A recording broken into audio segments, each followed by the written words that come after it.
on Miley Cyrus? Yeah. Okay. Is it exactly like Miley Cyrus? Anyone heard in that call? Okay. There are room for 3 of your friends if you would like to alert them. Otherwise, this is the game. Yeah. Yes, we do. We have a couple more. Sorry. Couple more quick announcements from the officers about the projects, and then we'll get back logging. You want to talk about honors in action for a minute, and then yeah, actually, hand that to. Should I come at 6:50 so it's people see? Should I pass it on? Well, no, they'll pick up her voice. Do I just talk into this? Yeah. Okay. Yeah, So, you'll pick it up. oh, okay. So, honors in action, that's with me and Garcia. And what we're doing this year is basically a research project. So there are themes that include like truth and like development, like child. So basically we just, as a group, find something that we're all interested in and then research about it and then come up with a solution. And that's a project. So if you're interested in that and love research, that's a great project for you. And we randomly set up to meet virtually Thursdays at 10. Like that, it's like small, quick. Yep. Cool. So, is Safa in here? Safa is in here. Safa. So can Safa say something about the Go celebration? ahead. Hi guys, can you hear me okay? Yes, okay. So the college project this year, basically we're going to be working with Harper College's president, administrators, professors, really working to just make the Harper College community more connected and just help students and professors out in any way that we can. I know last year the project was to get connected, which was to basically allow students to get to know more about Harper even though everyone was at home. And so this year we're going to see kind of what we feel like the community needs, what the students need. And we're going to be meeting Mondays, I believe at 4. So yeah, me and Professor Tamajan will be there. And I know a couple of people have already signed up, but we would love to have more of you there just so that we can find out what more people want so that we're doing something that people are actually interested in and not just what we come up with ourselves. So yeah. Awesome. So in the sign-up sheet for both of those is in an announcement on Blackboard. You can just flip right through this Google form. What's your name, sir? J.O. Hernandez. Yeah. Luckily, we have space. Awesome. Okay. Anything else that we need to talk about before Professor Michael Horton? Well, guess what, everybody? This is Professor Michael Horton from the philosophy department. We love having him. Oh, we got virtual class too. Excellent work. I can't tell if I had virtual class, but I can see Safa's hello. And hello to everyone else joining from what I hope is the conference someplace more comfortable. If for some reason you can't ever hear me or it's bubbling, let John know and we can pester me up here. But I'm here from the philosophy department, and there's a couple of things that I can tell you if you want. One, just thinking thoughts. Or we're thinking about deep thoughts, and thinking about what it's like to think about deep thoughts. You can iterate this. But if you ever find yourself in that situation, we have resources. One of those is Think Tank, which is a philosophy fund, and Professor David Schuber. I'll teach you here sometime. I'll let it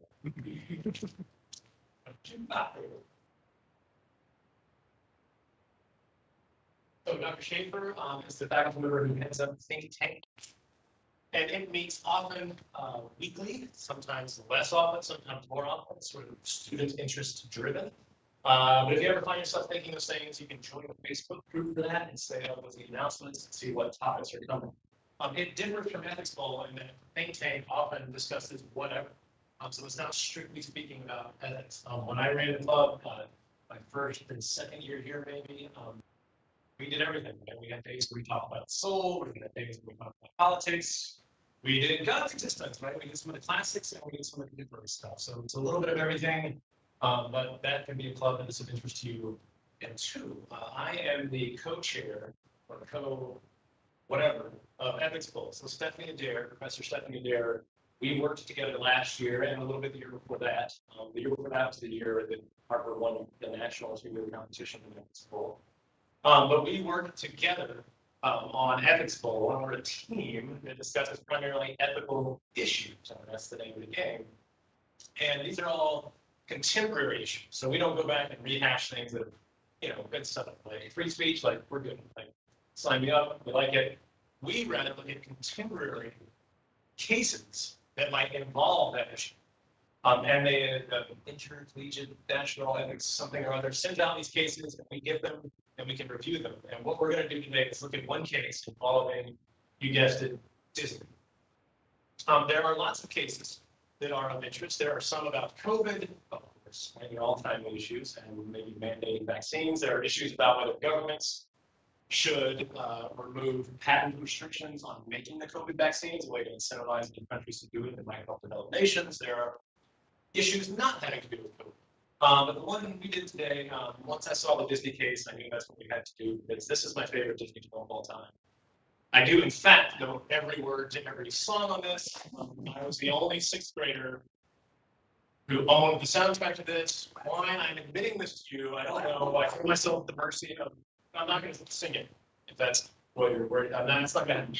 I'm no performer in that respect, but we are going to look at the song. We'll talk a little bit about the Little Mermaid. No, we're not going to talk about the Little Mermaid unless you really want to. Did you have like a lunchbox or something? That's too far. I was checking. Okay, go ahead. No, but this song is the song Poor Unfortunate Souls, from this point in the movie where Ariel, the Little Mermaid, is considering signing away her voice, her most prized possession. She has this dreaming, wondrous something voice, and Ursula the Sea Witch is going to make her a diva. And of course, it happens in song. As you can see, it's only 4:35 long. I think this is the subtitled one. If you're at home, I literally went to YouTube and typed in Poor Unfortunate Souls. I can give you 20 seconds to do that, should you want to watch. I can also go stand over here, if that would somehow enable you to watch. Yes. Great. Excellent. This works. I'll stand right in the middle, and you should be able to see it just fine.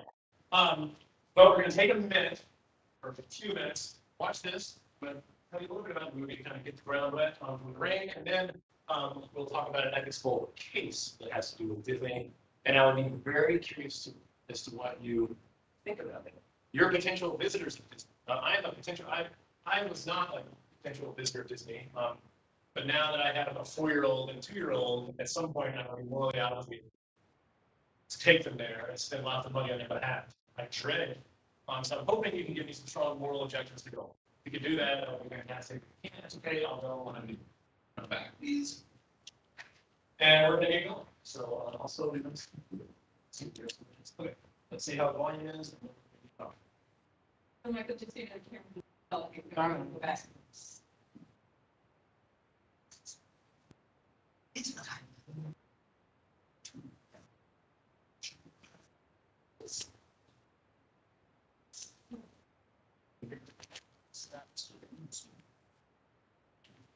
I in the past. Okay. They were I provide now. I went on my ways, repented something and made a switch. And I'm fortunate you know that we led me. It's a talent that I always have to say. Dear Lisa, please do that. I used on behalf of the soul to wonder and depressed. Oh, unfortunate soul, say this one longing to be thinner, that one wants to get a girl, and do I help her? Those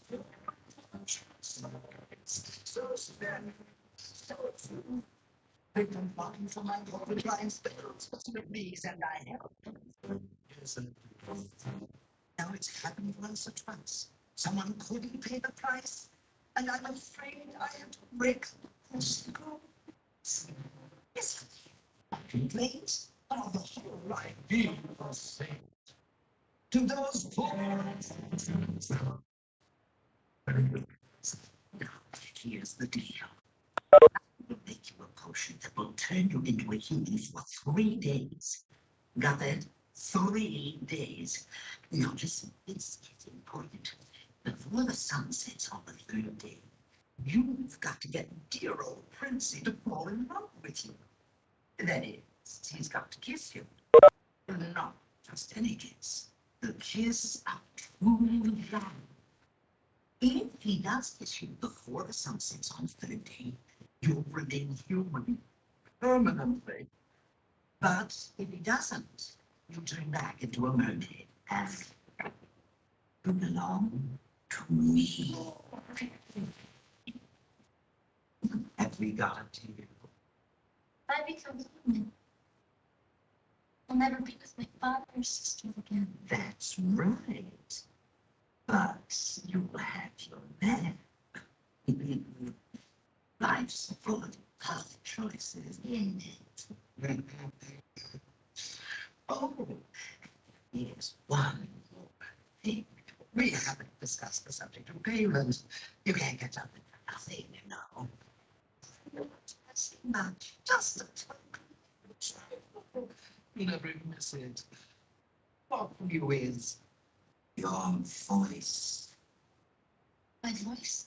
You've got it, sweet cakes. No more talking, singing, zip. It's not my voice. How can I? And your looks.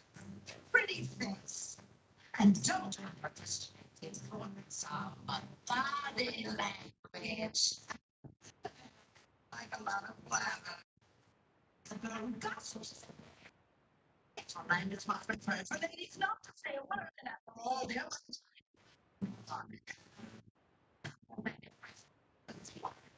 So gentlemen avoid it when they can. And don't you swim and fall on the ladies with wrong. It's the old time who gets a man.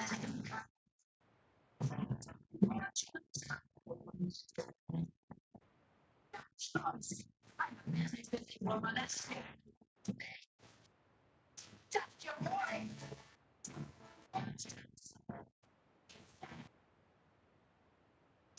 You want to cross the place we come to told you to go in the rain. I'm from Haynes Jackson now. But I'll say it all over.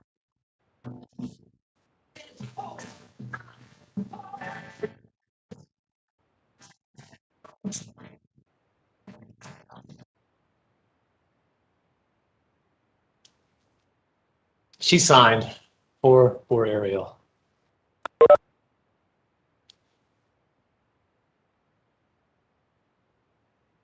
Okay, for now. So tell me what you think so far. I could go on, but I would like to hear your thoughts about what you just witnessed. What do you think? What message is this symbol brings? And please, since I don't know any of you, would tell me who you are. Marion? Marion.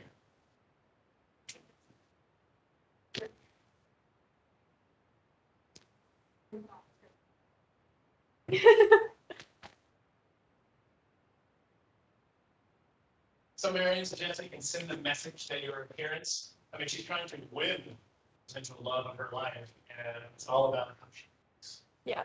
Who needs to talk or communicate? And probably what is that about? Okay, thank you, Marion. So you can send that message. Good. Any other messages this could possibly send?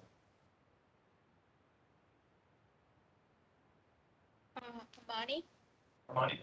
without the R. Yes.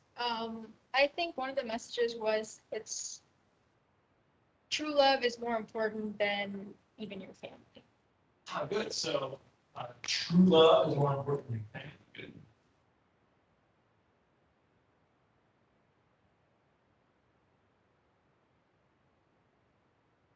Spirit of the Romeo and Juliet.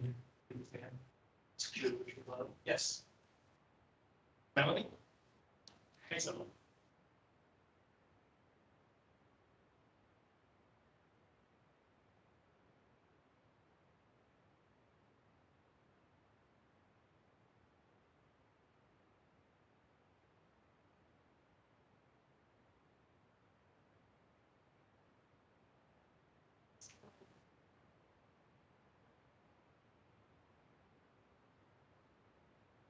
Okay, so we can spin this one in a more positive way, where it's not about maybe what sometimes happens on, the reality TV with the perception and lies, and of course, I'm gonna be a banker, or whatever people say, right?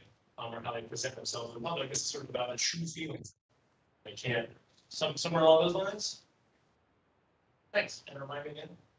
Melanie, thanks, Melanie. So we can spin this in a more positive way, like negatives. We sort of spin it in a more positive way, we sort of take the focus away from some of those things that distract, so that more of the feelings. Thank you. So,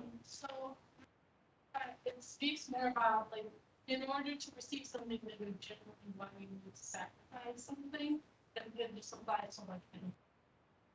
so it involves sacrifice. That's sort of a positive. Things are very important. Certainly finding the positives. That's what matters. I kind of got that right. Things that are worthwhile tend to involve some sacrifice. You don't get there overnight. How much? You've only got 3 days, but it'll be a worthwhile 3 days. So that's a good way to spin it. Thank you. I mean, spinning. Perfect. Anyone else?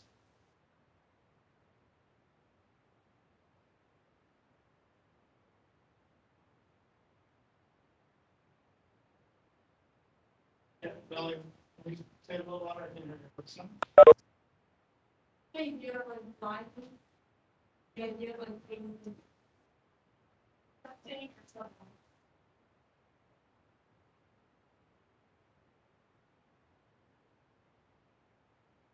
She's so sure he's the one that she's willing to do anything, and that can seem to be a negative. You really love me. So sacrifice can both be a positive and a negative, right? Let's show like, yes, I'll be there for you because I know we have better things together in the park. That can be positive, but also like, what are you gonna know? How blind are you doing? That's got some. She also is going to. She also is willing to change her species. I mean, she's not a human being. She might be a person, right? She's got a soul. Her cartoon characters have. But like, he's willing to fundamentally change her skills. That's big. But any of you cut off an arm for the person who left? It's toughy. Would you become a dog? Turn you into a dog. This is a spin on the old chestnut from John Stuart Mill, where he says it's better to be a dissatisfied human than a satisfied swine. Right, pigs don't take much to be happy, right? Maybe some slop and some good mud and some shade, and they're good to go, right? Don't slaughter me for bacon later, but in the meantime, just give me my little gentle breeze. They don't take much. But would you trade your life for the life of a swine that's perfectly satisfied? You probably wouldn't. Yeah. You don't need this. But, so this is a fundamental change. We probably wouldn't take the life of a swine in exchange for all the pleasures a swine can have, because we are capable of so much more. So much more dissatisfaction, sure. We had grief and loss and anguish and solitude and in our basements or whatever the case may be, but we still wouldn't trade that for that other life. So she might be sending a signal that the things we give up can be really important to who we are, in a literal sense. Yes. And finding a new I would, since a someone who I understand our cynical speaking here. However, your names, because they are racial, mermaids, yes. are portraying so human-like to this that this is not something that is meant to be as seriously as it. Yeah, I mean, there's a sense in which Disney stuff intended for children isn't to be taken seriously at all. It's a cartoon. I'm referring to this specific topic, which is the strength of being white. While existence walks significantly on some level, it's not really as significant into That's right. So the change isn't all that. She still remains the same person she was throughout the change. So later on, it will goes from person to person. So we've seen some issues there. If we really wanted to dig into it, we could start getting a little more nitpicky. Did you want to? Taking very good, and in most Disney depictions, an older woman is usually evil, not to be trusted, and out to harm young beautiful women. Just a black woman. Or woman, I guess she's like an octopus, like whatever she is. You get the idea. Octopus, sea witch. Sea witch. But okay. She's bad. She's clearly bad, and as are most, I think, depictions of older women in Disney. Well, yeah. Okay. Since I only know like 2 Disney movies. Not a fan of all of them, but when you find one, you gotta go with it. So, it's true love. The ethics poll case then isn't about this. The ethics poll case is about changes that the theme parks have been making to their parks in light of our being more aware. So we are aware of offensive terms, right? It was just a ski resort that has had the same name for a century or however long. They changed it because it's offensive. And I don't mean like offensive as a Native American term. It's completely derogatory. And you can understand there would be holdouts, but they led the charge. They worked with local tribal leaders and they came up with a new name that's great. I don't know what it is off the top of my head. I just saw it. It's a big story. But Disney has been changing some things. So let me tell you a little bit. So for instance, is Snow White's secret villain, you might ask? Is her name an homage to racist institutions and people? Disney has gotten rid of, at least at some of its parks, the so-called wench auction from Pirates of the Caribbean, or the song of the South, inspired by Splash Mountain. They've updated the classic Jungle Cruise ride to eliminate some traditional gendered language, such as, ladies and gentlemen, boys and girls, dreamers of all ages, and you may have heard if you've been to a theme park, and remember. So we want to make sure, says Chris BD, Disney's Imagineering and Creative Portfolio Executive, wrong title. We want to make sure guests from all over the world can connect with the stories we share, and will bring those to life are respectful of the diverse world we live in. Abigail Disney, the grand niece of Mr. Disney himself, asked about her uncle's legacy, said, was he an anti-Semite? Check. Misogynist? Of course. Racist? Come on, he made Jungle Book about how you should stay with your own kind at the height of segregation. So the claim about Disney Company wants to rehabilitate its past. There's now the Disney Channel, and I think there's one and only one movie that's just not on it. Is that right? Really, really bad one.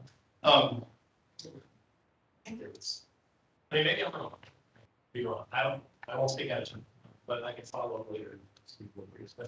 For a while, anyway. So they want to rehabilitate their image. Here's where some of the questions can come in. Should they? Very good at that.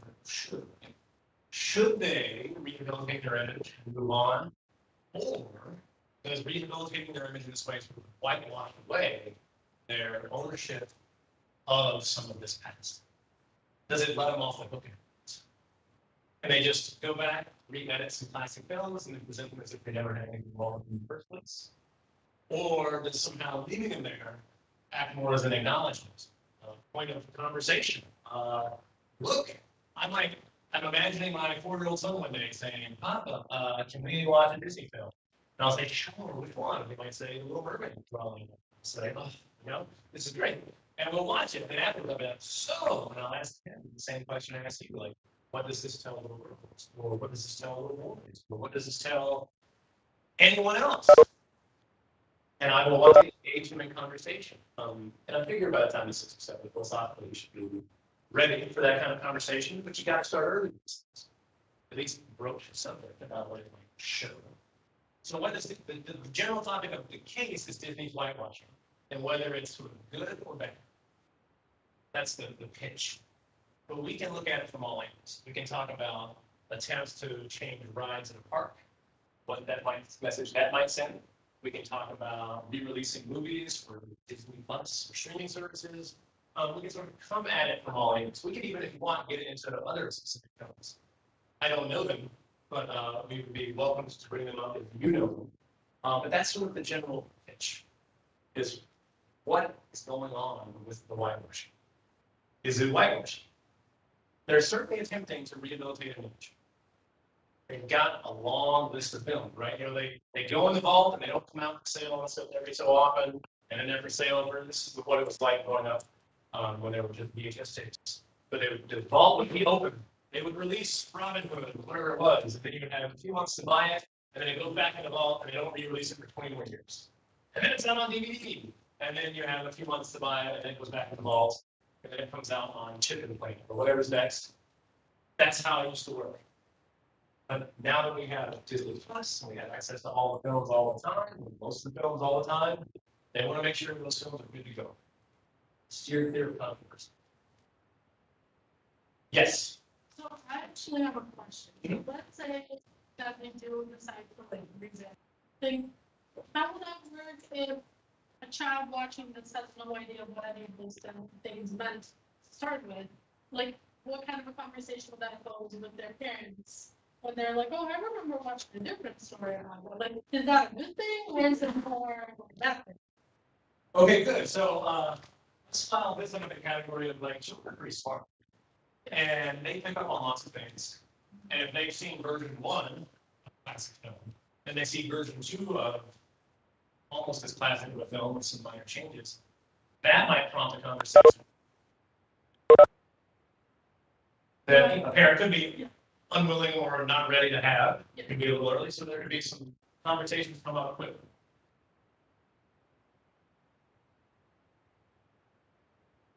Why is it that the cast is now more representative of the general this population? Why is it that they made Ursula look younger?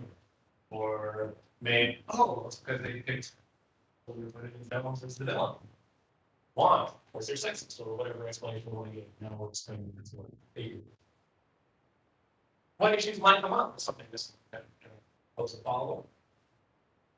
What film would we, let's start with, let's take a film and fix it. Not Little Mermaid. Rapunzel. This is the long hair one. I told you. What's that?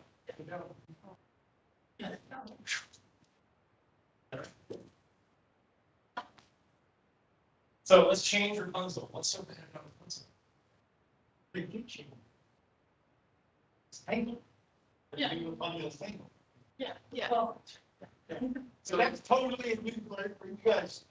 How many of you are old enough to know the original Rapunzel?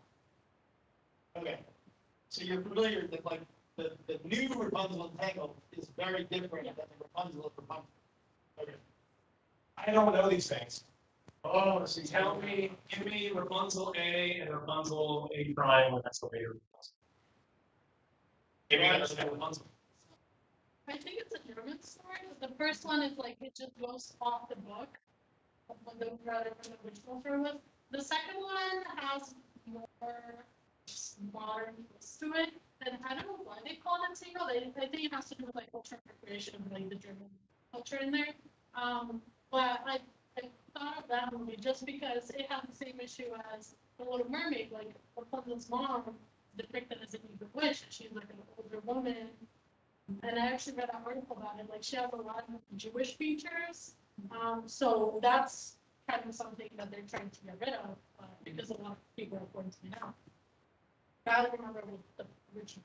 Well, the original, she's super helpless in the original. Right? And like that's a feature of a lot of Disney. Yeah, so it's Disney, right? Yeah. And then in Tangled, she's like co-adventure. It's like just as good at everything as the guy who's on the adventure with her, and she's very active and engaged. And she's a protagonist, right? So that's like couldn't be more different from your. But if you grew up in the 2000s, you would likely never have encountered Gilbert, but you didn't ever encounter him. Is it also animated? Yes, it's animated. Yeah, I mean, it's super, as someone with an 11-year-old daughter who grew up in the 80s, it's fascinating to see how different it is, like how representative Disney is, and how radically different it is, and how much they want to retell the stories. It's taken some pushing. Yeah. They had to do to get female protagonists of color, which again, like it took some doing. But they still want to profit off of their collection sales and from their parts. They're going to be making more changes like this, either by redoing the movie. I guess that's how they do the puzzle to entertainment. Is it one of those drone stories from? Yeah. Well, what's interesting about those? There's like already a million different versions. Like in the early versions of, is it Red Riding Hood? Like we'll just easier like this, and then another version where like the hunter comes in and blows everyone away because we were pushing Western. So good. So Rapunzel, we could fix Rapunzel the way maybe they fixed it by making her not weak. Would be damsel in distress, waiting to be rescued by her friends. But instead, give her more time, give her some personhood, give her some fighting. What are some other Disney films we could tweak or we'll get editing?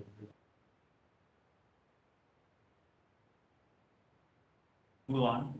Mulan? Yeah. And just got everything as well. Give me the. So I know like the big one that everybody was on with it is, Mulan was like this, she was this lady who was going out into war. Her father was supposed to go out in war because all the men got called for whatever reason to fight the Huns. And then she went in place of her father because her father was definitely older and not able to fight as well. And she got a lot of backlash about it, but she had to hide herself throughout the entire film. Now, what they did to appropriate for the newer version is they took out Mushu, who was the dragon guide that Mulan had in the animated film. And the newer one, I didn't actually see the newer one yet. I heard it was not as good as the old one. But they took away Mushu, which was a very big protagonist in the other film. And, obviously that did get a lot of backlash. Because like Mushu was the gateway to the spirit world in the original. And there wasn't a guide in the second that was supposed to be Mushu. So maybe that is a way of making her more in charge of her own decisions or something like that. Yeah. Interesting. So maybe that is a change that's happening. Yeah. Interesting. Yes. Mulan was actually one of the better old Disney movies because the girl was a protagonist even in the original one. She was a fighter and she didn't care that women were not supposed to fight and she went out and fought. That was But like the first. that was the first one, yeah. I was actually yeah. Yeah. I was thinking of Cinderella as one of the ones where she was the most weak and helpless character. So yeah, some of those classics. Yeah. Cinderella, Snow White, Sleeping Beauty. Like, what happens in Sleeping Beauty? What's the story? We know. And remind me again. Oh, Luke. Yeah. We know woman. Nice shirt. Huh? Nice shirt. Thank you. Perfect. We know woman paralyzes Sleeping Beauty. I don't know. I haven't seen her in a while. But then Mr. Knight comes and kisses her on the lips when she's sleeping. So I don't know if they've gone any better. Like, I don't know how they changed that story, but Yeah, there's dwarves. I should oh, dwarves. You know, Snow White. Sorry, we're doing Cinderella. Sleeping Beauty. Sleeping Beauty is they hide her, right? She can pick her finger. With Maleficent. Yeah. So like she's born, there's some fairies that are like bestowing something on her. And then Maleficent's like, no, she'll die if she breaks her finger. And they hide her or something. The fairies aren't very bright, so they make a cave, get discovered, something like this. And then she gets captured and taken to the castle. How does she get caught? Oh, she breaks her finger while filming, and then they have to wait for the prince to. She's a witch disguises herself as an old woman fitting, right? So then Sleeping Beauty says, "Oh, can I try?" And she tries to break her finger. But instead of dying or something, like the fairies can make it so that instead of dying, she'll sleep until the prince, chooses her. Which, one thing that I think is super interesting is, oh, sorry, so, Going to go? All right. Yeah, actually, I think in the original version of Sleeping Beauty, there's a spindle in this chamber of the castle, and then it's like there's some magic on it, and I think Maleficent uses that magic to lure Sleeping Beauty into that chamber, and then like Maleficent's speaking, and she's basically tempting Sleeping Beauty, or I think her name is Ariel, to touch the spindle, and she does, and then she eventually becomes unconscious. So yeah. I think her name's Aurora. Yeah. Sorry, Ariel. I don't know why I said Ariel. And he was Prince. Yeah. We did it. We got one. Thank you. Great. Thanks. Yes. yeah. I do have something in, about Mulan. So in Mulan, there's, the scene with like the ancestors and that goes in one of the, ancestors, like I didn't raise my, children to have children who have a cross dresser. And that's kind of like, meaning to like people who are, like fans or like, and it's, yeah. So I think they took that out for the new, A lot of that early comedy, yeah, sort of like really drove. It's like it's such bad comedy, right? Looking back, yeah, some comedy just does not stand the test of time. Yeah, and it's like yet one more man in drag. We can break. Yeah, this is insulting someone else. Fair enough. Good, good, good. So that can be taken. Now, part of the question is like it's taking it out, whitewashing, right? It's sort of absolving yourself of responsibility. So you can imagine there's a couple different ways on the spectrum of sort of responding to this. If you go back and look at some of your old stuff, you're like, sheesh, like, what was going on back then? You can get our acts together and present some stuff that isn't grotesquely insulting. So one option would be like, leave the original alone and like add a warning and like, hey everyone, in whatever Disney movie we were just talking about, women are depicted as being irresistibly drawn to spindles because I guess it's something new and it wasn't a forge that they were drawn to. And also, by the way, there are racist depictions of characters. Oh, and also, and just kind of like, you know, like warn people, like, FYI, like, we didn't change this film. Like, we made it this way. You've been warned. Option two would be to change it and say, you know, we changed it. Like, this is an updated version. You like the classic version? Like, find a VHS player and it'll take it. Like, here's an updated version where we have made it better. And then there's probably all sorts of things in between, right? Where you can choose on the DVD, like, you want to screw this too. It's like racist or fair, not racist or fair. So there's lots of things we can do, but the question is like, does getting rid of it and presenting a new version sort of absolve them of responsibility? What's our level of, what do we think about the company? Like, are they owning up to their past, or are they just trying to move beyond it? Like, how do we sort of break that down? I saw you were in first, and I'm gonna get both of you, okay? Go ahead. But I'm more interested in asking in addition to that. Okay, so I'm on +1 already. I like to ask the class, think about what our ultimate end game is, what the goal is. Either we're changing it or not changing it. What is the goal? What is the conflict? What is the goal? So there's two parts then, right? So there's you can sort of answer the first one in line with the second, right? So if you say the goal is to, you know, whatever, then is Disney responsibly headed towards that goal in a way that shows that it's shares and things. If the goal is a different goal, then you might say is Disney working good hard in whatever way to get that goal, right? So what is the goal? Let's take your question. Then I'm gonna come right. Or is it super related? Go for it now, and then we'll do all of it. What I'm thinking is that I don't think they're trying to whitewash it, but I don't think they're trying to own up to it either. I think what they're doing is they're being sneaky and trying to release as many new princesses and new movies as they can, so that the newer generation doesn't have to go back and watch the old one. So it's kind of like stuck with the generation that grew up with it, and it's like, okay, this is for the millennials, this is for Gen X, blah blah. Here are new princesses, and you should only commercialize these, and you shouldn't just pretend like those never existed. These are some new ones for someone. this is sort of like the marketing perspective. Yeah. Like, kids these days aren't gonna go back and watch the 40-year-old version of the world older. They're gonna watch the new version we present, so let's get one out. That'll be the version they know. That'll be the version whose toys they buy and whose Halloween costumes They they also look completely different. I mean, like the very original Disney movies, I think that they were gonna be extremely boring to like younger kids now, who are used to like all these animated versions and like the really good magic effects and all of that like editing that goes into it. I think they're gonna be extremely bored watching one of those movies. But if you're a 6-year-old, I don't think you wanna watch a hand-drawn animation that's like 2 hours long. I have a comment from Sasha. Maybe, yes, Sasha. So Sasha, you could like say it. Want me to say my comment?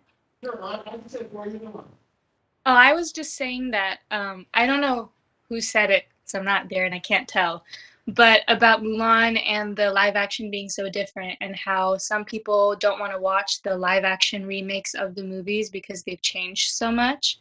But even like with Sleeping Beauty, like the issues that we have with it of her needing a man to save her changed in the live action version in Maleficent when Maleficent is the one that saves her, not the guy. So it's like there are those kind of instances where Disney like attempts to change, the past, I guess, by making up for it with these live action movies, but people know that story so well that it's kind of hard to move backwards and they just kind of have to move ahead. But I do think that it is kind of bizarre when you rewatch them and you're like, this was like the mainstream story. It was like it's a damsel in distress and she needs to be saved by a guy. So yeah. Yep. So I love that comment. Normally, I'm like kind of mad at those people that like, there's people that are like, I'm never gonna watch a movie that's got a black King of Bond because James Bond is white and that's the end of the story and it's crazy to have it any different. I'm kind of like, what? It's fictional character. You can make it whatever you want. But I was sort of half jokingly saying this to my wife and daughter the other day because they watched Cruella. So Cruella is the live action updating 101 Dalmatians. And in it, Cruella gets a imagery and it's like not evil because she's super greedy and all about materialism, which is like outdated in 101 Dalmatians. She's messed up because like the bad lady killed her mom and sucked and like Dalmatians like brought up and her mom, and so she had this weird relationship with the dog. So it's totally different in a way that I was like, that's what it said. You can't tell me your origin story. It's like recreate the character from scratch. The good news is there's still enough evil. But like I don't want to see Disney try to make a live action of Pocahontas. Like that would just be like everyone knows that historically Pocahontas is so inaccurate that it's like there are some movies where like, okay, I don't even want to see you try to fix that representation of someone's life it was so much different. And it's like now everyone thinks that Pocahontas was with John Smith, but it's like that's not history. Like that's not what happened. That's a great one. Yeah, John Rawls, right? Yeah, that's a great. So a great question is like, what's being changed, and how much of it is there? Right? So the problems are just too unovercomable. And sort of just like scrap it, and like you can throw in a reference or two, but just make a new story about someone who wants a dog food. There's a dog food. Yeah. Yeah. Well, to address your main question of whether they should change the things, I don't think they should change the movies, the originals. I think it's important to leave them to show this is the state of the thought process that was in the people's minds who created these at the time. And it reflects on society, so it's important to keep it because you can't wipe away history because you'll never learn from it. And I don't think it makes sense to keep remaking the movies, trying to correct the mistakes, changing, and every day we find out something more about our society and we realize this is offensive, this is not good. And so you're going to have to change them constantly every year or something. Instead of that, leave the originals, and why not, like the warning that you said would be great. and continue making new movies that will reflect the present state of mind in society. But I do think that the rides should be changed because the rides are the ones that's where we're going to. It's rides are present time, I feel like. So the rides should reflect present time, even if it's a story of, say, Ariel or Sleeping Beauty. So I think they should change the rides and update the rides constantly, but the original should be kept with a warning. So that's interesting. So it's sort of like there's a difference between this earlier thing that had its intended audience, and then a new thing has a new intended audience, a more global audience, a more diverse audience, a more everything audience. And it's going to naturally look like a different film than earlier films. And it's going to have its own contemporary understandings of things. And it's sort of similar with the park. The park is always being presented anew to its new people walking the door. And so it sort of necessity has to be updated. Whereas the old films, like you just put an archive and everyone's curious, like, oh, I'll go see some things. Lots of hands up in front of you. This is great. So I'm going to cover you and then you do some reminding again. I'm Michaela. Michaela? I'm in your Tuesday and Thursday class. Yes. Nice to meet you. But yeah, like that, I completely agree with that. And I think on like Disney as a company, they also need to release instead of just saying like broad statements like we've changed and like we're learning and growing. Like I think we need to go more in depth and like release more statements that are like, yes, this is the company's past, like we don't agree with these ideals anymore, and there needs to be more like, I guess, like effort on their end to like take accountability for that. Yeah, so the issue of accountability is sort of a central one. Like, why are they making the change? Are they making the change because it's more profitable, or are they making the change because they think we're wrong? That's in part what we want to know. There were some hands before the three of you. I think you were going to be next. I know you had a biggest comment and two. Yes, please. Okay, my name's Dana.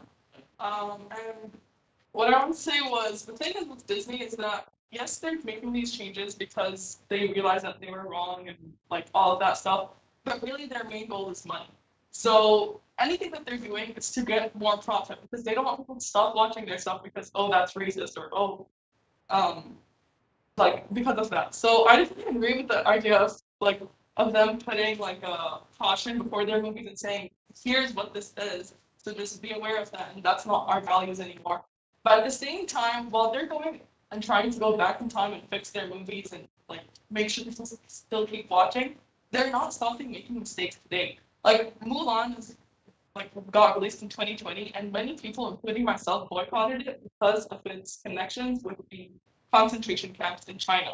So like their motive is money, and like it's hard to boycott something as big as Disney. You know, like yes, I didn't watch Mulan, but I watched Cruella, you know, and it's like it's inevitable. So like the point of it is for them to try to make themselves more moral and like, okay, making these small changes is great, but at the same time, like, okay, what are they doing with their money? How are they getting it? Who's working for them? Like, there's many big things that they need to work on. So, yeah. So this is smaller potatoes and some of the potential bigger issues working. And then we might start wondering if there's some connection with this. It's like, if something's motivating them, then, you know, it's no secret companies change things depending on who's buying the products. Like ask Google how long it held out versus China changing its search. They caved. Why did they cave? Because there's 2 billion consumers over there and they're advertising. So what they do, right? There were 2 and then yeah, sorry, you were next. And 2. Yeah, I heard. Okay. So and then what I was wanting to bring up was the question of history, because I remember that was brought up previously, but with history, we used film in the past to kind of capture those moments throughout time. I took a film history class, and that was a huge part. It's like, okay, we captured this moment, we captured the next moment. And the thing about Disney is they were huge back in the day for animations, everything like that. Now, with them going back and editing their work, that begs the question of, are you trying to rewrite the way that you did history? Or are you trying to and like cover up what you did before, trying to make a better name for yourself? Or would it be better to like, to actually put those warnings on to preserve what you had before? It's like going back into a history book and saying, well, I don't like this part because it makes the Americans look racist. Well, the Americans were racist at a point. Going back to edit that point out of history, it still happened. You can't take away that point of history. Yeah, so, well, hang on. There is the like, is Disney Plus like the theme park? If Disney Plus, an online streaming service, is like a theme park, then presumably something like your point would suggest they should update it, right? Like this is the new way Disney is encountered. And you can do that without taking away the old one. Right? Like if they really want to like get rid of Snow White, they own the license to it, and they can prevent it from ever being shown. So those are like the limits of the drastic steps. I know there were two comments in the back that I want to get to because you've been patient and waiting. And then we'll, and then there's someone at home as well, so we'll circle to all three of these. How we doing? We're great. I think in a few more hours, we're gonna have this resolved. Just to compliment, like, they're trying to make money.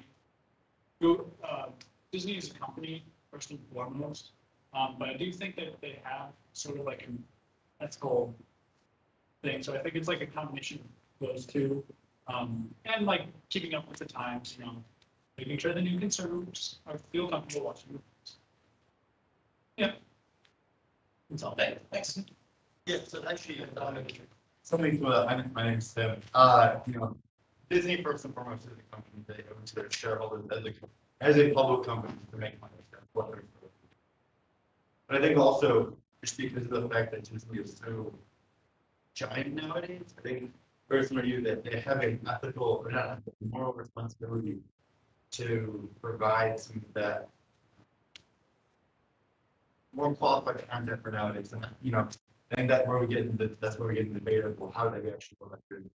And I would say that the stuff that they put out in the past, it's a reflection of our time in history, it's a reflection of not the company, but where we're at as a society. So, whether we change that, not whitewash, but I guess it would be whitewashing, I don't think it poses a proper view. If someone to go look back, okay, well, what was Disney making in the 60s and 70s? Well, that doesn't reflect the time period that the stuff was made in. So I think you lose some of our history as a society when whitewash it or get rid of some stuff. Yeah, I mean, there's sort of two aspects of that comment. Everybody think pick up on a couple different things. One of them is, so we've got two comments I know. You were gonna speak about it. Adam, explain. There was an online comment. But there's sort of like two things, right? One of them is part of what makes it so slippery is that the exact same action can have multiple motives. So like, why is Disney changing its phones? Because it wants to be more representative, because it wants to try to systematically undo injustice, because it wants to not be racist, sexist, like go down the list, right? Yes, like all those things can be true, and it also turns out to be more profitable to do this. And sell your films to more countries, and more people stream, and go down the list. Right? There can be lots of things all for the same thing, and that's part of what makes it so slippery. Because we can say like, oh, well, like, of course they're doing this, and all they really want is for, like, it's easy to sort of do the of course kind of thing. But there's ways that they can be doing things to betray whether one motive is sort of the stronger motive than the others. We might want to know what that is. Like, is there any evidence they're acknowledging that their old films were deeply problematic in some ways? Like, if they're not, then you go, okay, now why are you doing it? Like, we know the films. You can't get rid of them. Like, there's no such thing as erasing Disney's history. Like, you can't do it. Like, everyone will always go into it. It's been written about in books, it's been immortalized in books, people have seen it, people write down their memories of it. Like, they can't completely get rid of it. But that's part of what makes it kind of hard. So it's just out. Do you want to but let's get the thank you for waiting online at home. Let's say, say what we share on the behalf, but it's just saying, correct me if I'm getting this wrong. Sure, like it's entertaining. So should we even worry all that much about it being sort of factually accurate and things like that? Or should we just say, look, it is a movie for 10-year-olds. You have many years after that to say, hey, by the way, go that way before honest. I hope you find, I hope you enjoy the movie, but here's an industry quote. What's on? It's just an example. That, am I fairly representing what you're saying, Tristan?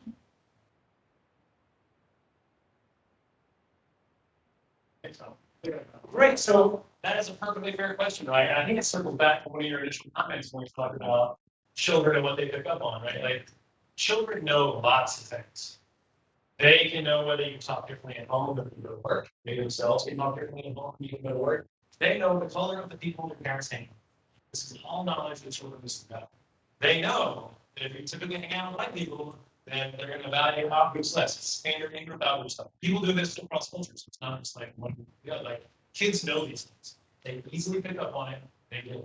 They know when you give disparaging comments about whoever. Like they know these things. There's evidence for it at very, very young ages. So like, I'm not pointing this out to say this is obviously my answer about what Disney should do, but that the harm question is absolutely relevant question. Like, what is the harm? It's similar in essence to the like, does playing Grand Theft Auto make you more violent? Like it's almost like that kind of thing, right? Like, what does this kind of exposure do? It could be subtle things in life, right? No one's claiming that like you're gonna watch one of these things and they'll walk out and then be Rodney Dangerfield, Mr. Male comedian, always bashing his wife or something. In common. But like, so no one's claiming like that kind of cause and effect. But what are they? I mean, we must think what we go after matters. Because we curate what our kids watch. Like my son is dying to watch so many movies. I'm to show him, but I can't. Despite the fact that I'm sure I watched them far too than myself. I can't do it. Why not? Like we can have a talk about it. I can pause it and be like, it's about to get scary quick. I'll start and tell me when you're uncomfortable or whatever, right? So I saw lots of hands coming up then. Am I going to get online? I was going to say, oh, gentlemen, I guess the way I would respond to that, because I think what's hard about that is that I think I'm very conscious of my daughter. So for me, something hard was fun, but I'm now worried about the messages she ingests, right? And so, but I think it's what I'm sure about the conversation of that, like, so I'm super glad that they remade all these. Cinderella is now like, have courage and be kind instead of you're a helpless little girl.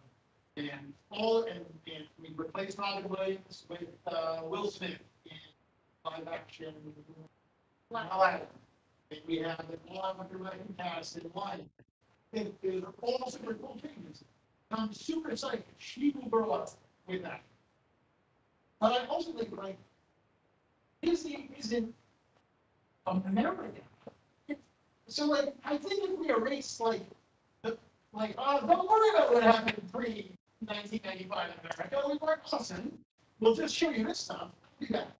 But like I don't know what I care if like my daughter never even knows about this. Like I don't know what the harm. I don't know what the harm is of seeing the bad stuff. I don't know what the harm is of not seeing. That's the harm of missing it. If you weren't exposed to the Little Mermaid between the ages of 10 and 14, you're lying. I'm gonna try to that's what are they missing out on? I don't know. Does anyone have a response to that? Oh, yeah, but I do first. First of all, these are solid illustrations of the family.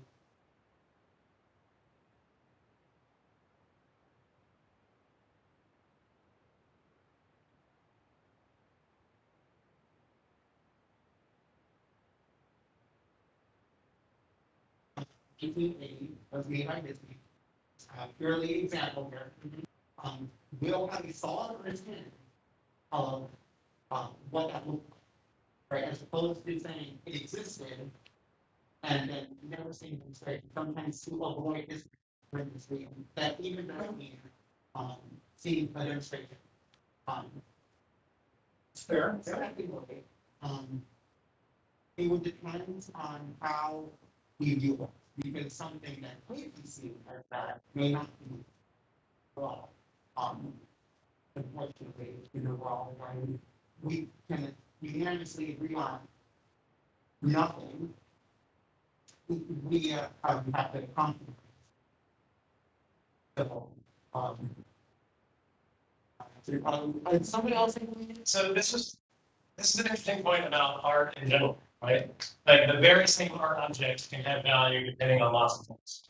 Like I can make a monumental duplicate of The Last Supper, and no one would pay me $500, even if it's monumental, because I'm not the great painter who painted it.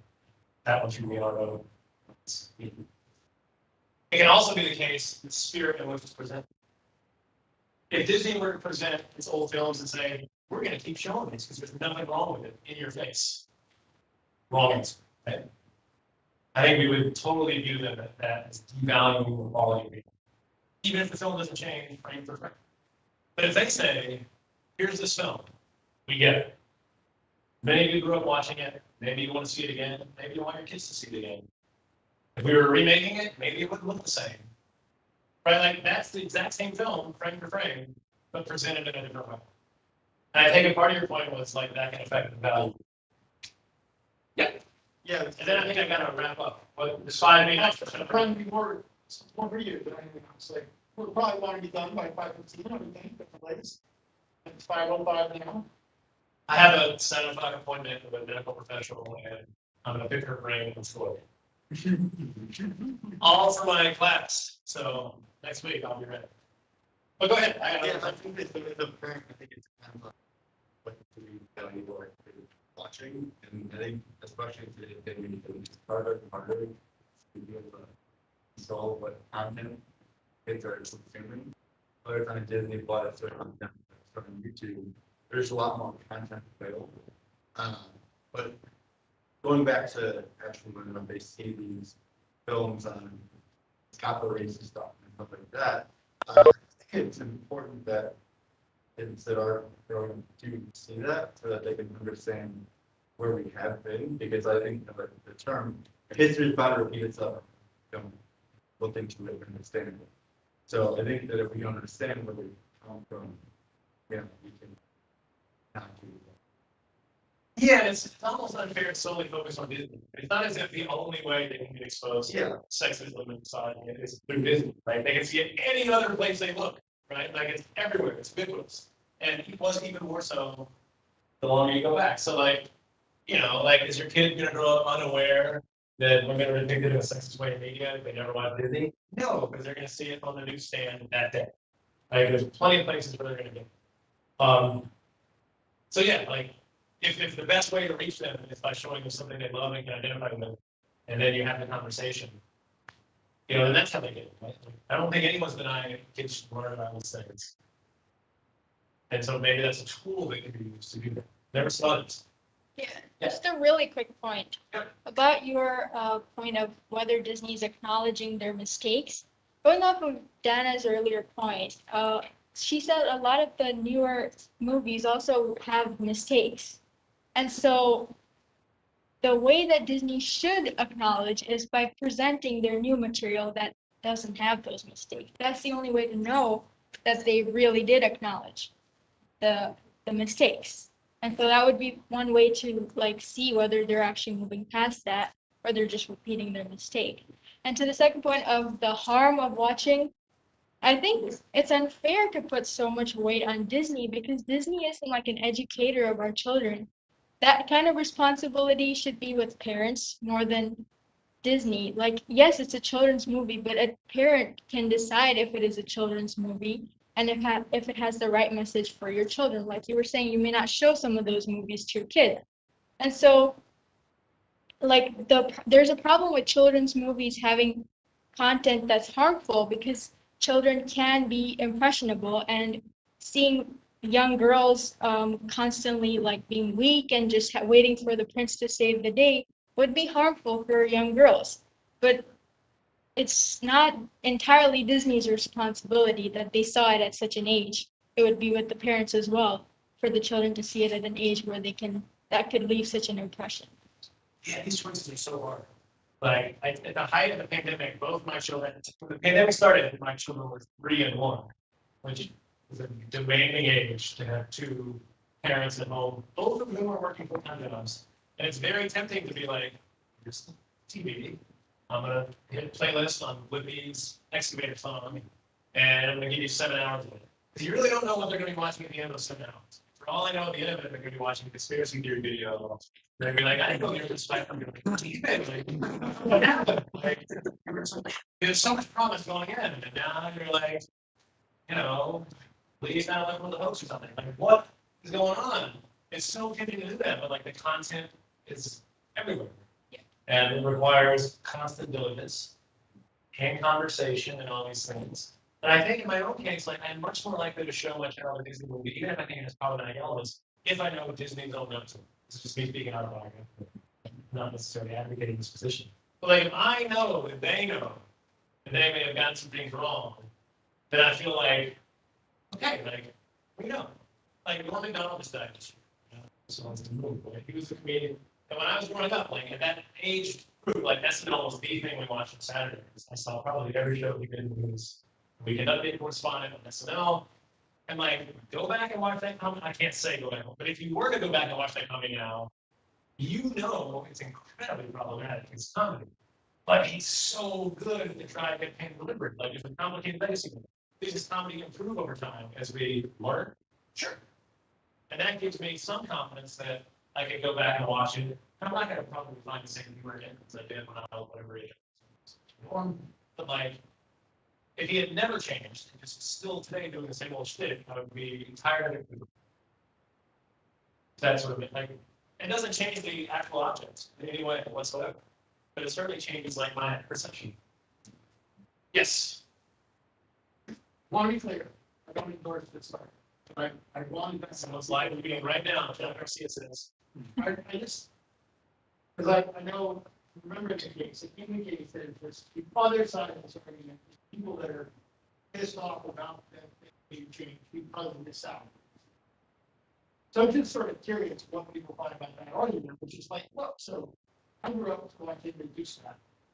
The Deuce out in retrospect is like, holy moly, that's an equality with a butterfly on. I watched that for like 5 years, right? I can say in all honesty that I didn't like become pro-slavery as a result of watching the Dukes of Hazzard. I was just guys in a car that did jumps off stuff. It was fun. And then I go and I watch the Dukes of Hazzard, and there's a big blurry thing. This isn't for real, but there's a big blurry thing where the Confederate flag used to be, and now it's just the American flag. And I can imagine there's some people here, they're like, oh, peanuts. Like, what is the cars down the chicken friend? Right. So is there like any validity to the argument of like it was A, it was harmless, and B, it sucks. Now that I can't revisit this thing that I have always nostalgic feelings about. Yeah, I mean, I don't know if you saw the movie, but this was it Ashton? Who was in it? The remake of, this would have been like 2000. Jessica Simpson was Daisy Duke. Johnny Knoxville was in it, as was I don't remember the name. an equally old reference, 2000. And they had the car the exact same. So this is not exactly like they were making it today. But the car looked exactly the same. There's a scene where they're like driving through Atlanta. And the movie itself, you can tell, is aware. And the people in the car are like, why is everyone looking at this? And it's totally like making it about the flag that's on top of the car. But like you watching know that they know. It's like you know that they now know. And the people who made the movie are showing some awareness. Like they're like, we get it. Because like those kind of remakes are purely about nostalgia. Right? Like, if you grew up with it, they want to buy a ticket. That's why fans who are far beyond their prime go on tour and charge a lot for tickets. If you're grown up and you have a real job, and you still want to see the music that makes you hard. But like, pretty easy.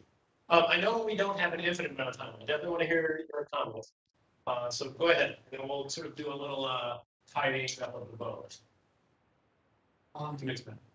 I just wanted to, because I heard someone argue, mention how phone,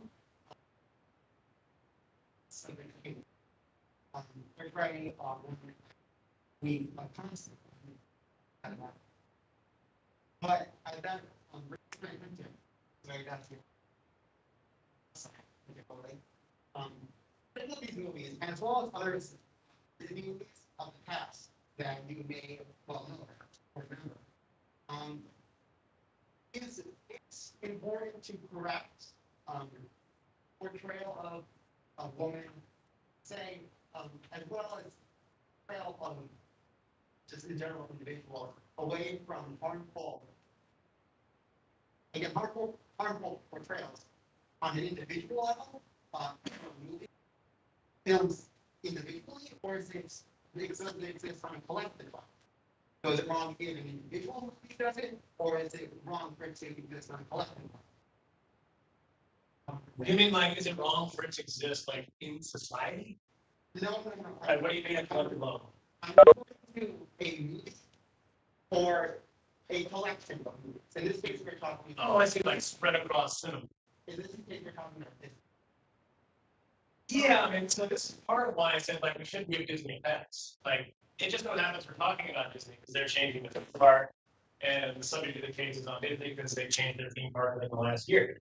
Like, it could have just as easily been known like, hey, like let's go back and look at Marlon Brando movies. Let's go back and look at Citizen Kane. Let's like we could pick anything in media. We could pick songs. We could pick literature. We could be like, let's revisit The Wife and Bath. Talk about like we can do whatever we want, right?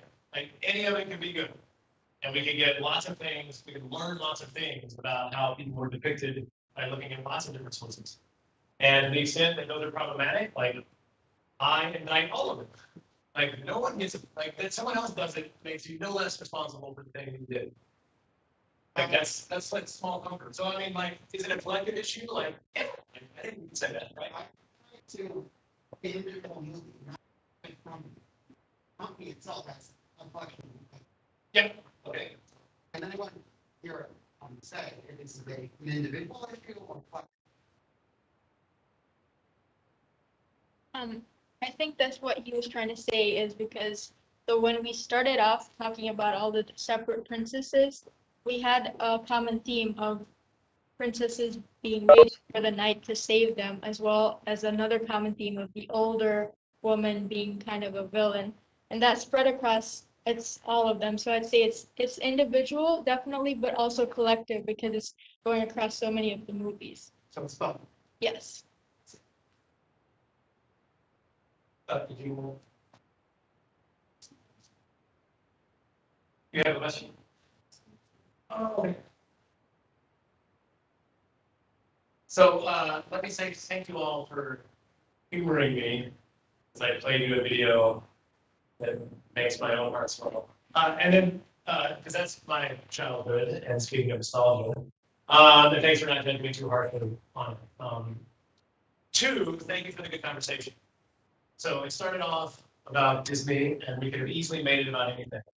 But what we did today, having this kind of conversation and looking at things from all sides, right? Where we can both say, yeah, let's both appreciate the history and celebrate this and celebrate like looking at it from all angles is sort of what we do or is what we do in Ethics Bowl. When we talk about competing values and we talk about can you appreciate what the other side is? I mean, I often pitch at Ethics Bowl. If any of you stop by the Ethics Bowl table during Melbourne, and you heard me give my sort of pitch. I always pitch it as it's like debate, only we care about the other side, or it's much more charitable. And it's not necessarily about scoring points. Like it would have been easy for one of you to be like, I think, it's gonna be like, you're wrong. Thanks for playing. Next, or here are my 87 reasons why everything was sense. Rather, what we often do is take an issue and we look at all 87 things, and we try to figure out sort of as a team the angle that we can discuss most clearly and effectively and in a way that answers a lot of the questions that people want. And it's super fun, and I'm glad I got to do it with you all day, so thank you for having me. And I hope to get to see something. Thank you. Thank you for your questions. Do you have to take your kids to Disney?